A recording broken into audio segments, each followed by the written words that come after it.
बाज़ औक़ात skin care products के गलत इस्तेमाल की वजह से रैशेस हो सकते हैं, या फिर आपका स्किन का बैरियर बहुत ज़्यादा कॉम्प्रोमाइज़ हो जाता है, या फिर अननेसेसरी फेस के ऊपर नीचे मलने की वजह से भी ये सिचुएशन हो सकती है।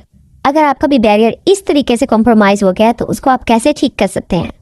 Number 1, calamine lotion. ये बहुत ही अंडररेटेड लोशन है, ये आपको फार्मेसी से बड़े आराम से मिल जाएगा। 100 रुपये का ये आता है। आपने इसको अपने अफेक्टेड एरिया के ऊपर अच्छे से लेयर लगा लेनी है।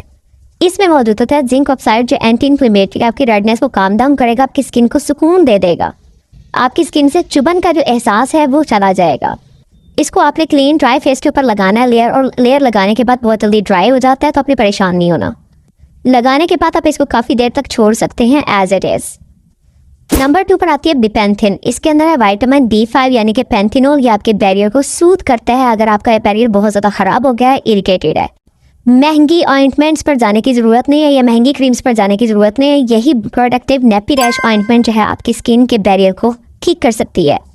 इसको भी आपने अपने अफेक्टेड एरिया के ऊपर लगाना है, और लगा के आपने इसको छोड़ देना है। इसको आप एज ए बैरियर क्रीम इस्तेमाल करेंगे।